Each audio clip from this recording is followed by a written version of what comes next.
The laugh came easily to her at first, light and careless, the kind that never expects consequences. On the marble steps of a glowing downtown building in Chicago, with glass doors shining behind her and city lights humming like applause, she handed over her credit card to a stranger, as if it were nothing more than a prop in a private joke. She did not know that in that single moment, her life, and his, had already begun to turn in ways neither of them could imagine. Because sometimes what feels like a joke to one person becomes a lifeline to another. Before this story pulls you deeper, take a second to pause. If you believe in kindness, second chances, and the quiet power of doing good when no one expects it, please like this video, share it with someone who needs hope today, comment your thoughts, and subscribe to the channel. Stories like this live because people like you choose compassion. Her name was Victoria Hale, a 38-year-old investment executive who lived in a penthouse overlooking Lake Michigan. Her days were built on numbers, negotiations, and control. She believed life rewarded those who planned well and worked hard, and she rarely questioned that belief because it had always served her. That evening, she was hosting a high-profile charity gala, a night of polished smiles and generous pledges that looked good on paper and even better on social media. As guests filtered inside, a distraction unfolded just outside the entrance, something she noticed only because it interrupted her perfect schedule. At a small folding table near the steps sat a man in a plain white t-shirt, shoulders slightly hunched, eyes alert but tired. His name was Aaron Mitchell, though she did not know it then. He was 34, a single father, recently laid off from a warehouse job that had closed without warning. His daughter, Grace, was 6 years old and sleeping that night on a borrowed couch in his cousin's apartment across town. Aaron had been there since late afternoon, filling out forms for a temporary staffing agency hosting sign-ups nearby, hoping for anything that could put groceries on the table by morning. When Victoria approached, it was not out of compassion but curiosity mixed with impatience. She noticed the worn shoes, the careful way he kept his hands folded as if to hide how much they shook, and the card reader on the table that clearly had not processed a transaction all day. He looked up at her with polite restraint, the kind born from too many rejections.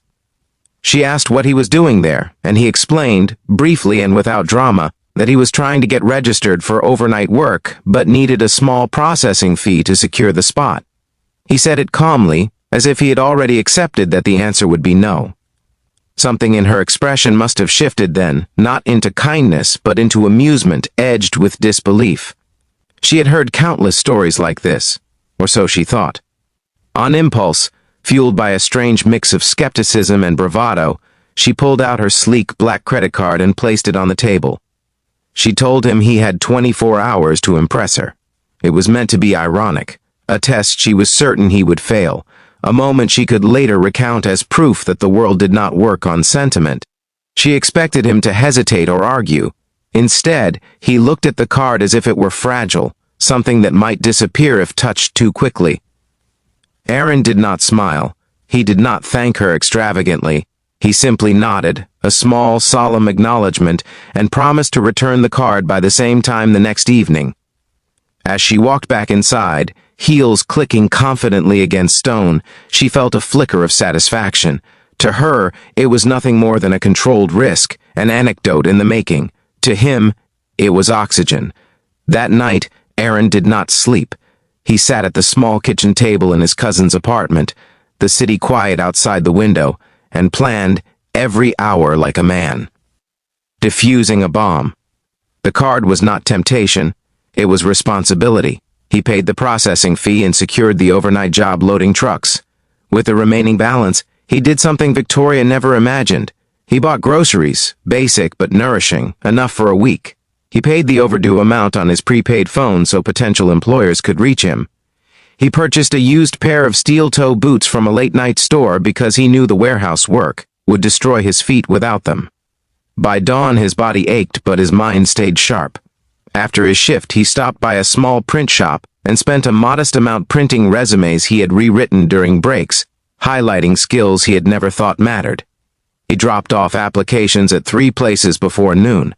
Then he went to his daughter's school and paid the lunch balance that had been haunting him for weeks. ensuring she would not be singled out again. When Grace hugged him that afternoon, unaware of the silent war he had fought overnight, something inside him steadied. Victoria, meanwhile, woke up with a faint sense of unease she could not explain. As the day went on, it grew heavier.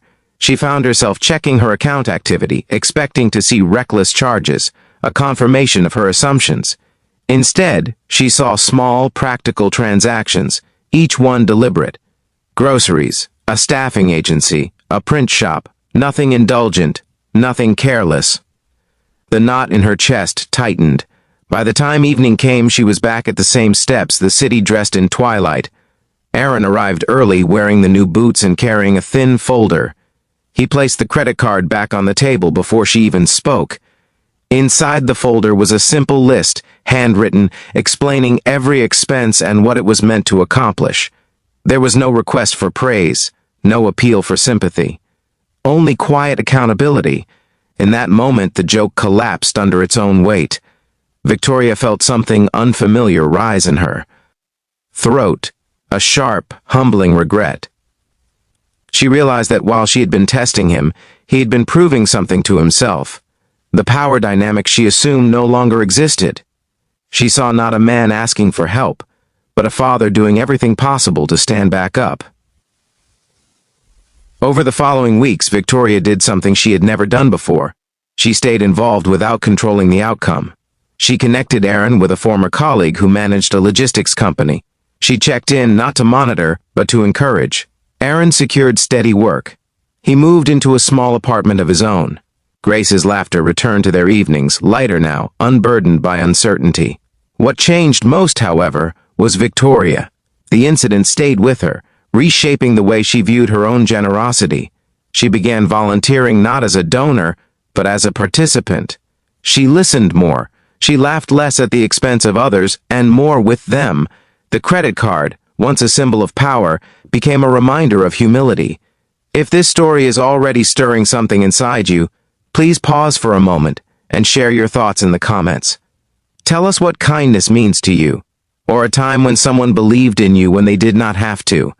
A year later, on a quiet Sunday afternoon, Victoria attended a school play in a modest community center on the south side of the city. She sat in the back row, unnoticed, as Grace stepped onto the stage, eyes bright, confidence blooming. Aaron stood near the wall, hands clasped, pride radiating from him in a way no promotion or paycheck could replicate. When their eyes met across the room, there was no debt between them, only gratitude and respect. As the applause filled the hall, Victoria felt tears she did not try to stop. She understood now that the regret she felt was not for giving the card, but for laughing when she did. That laugh had been born of distance. What followed had been born of connection. Before this story ends, here is a special request. Please comment the word kindness below if this journey moved you in any way. Your words may be the encouragement someone else needs today. If this story touched your heart, if it reminded you that a single moment can change everything, please like this video, share it, and stay with us by subscribing. Because sometimes, the smallest act, even one that begins as a mistake, can become the start of something deeply, beautifully human.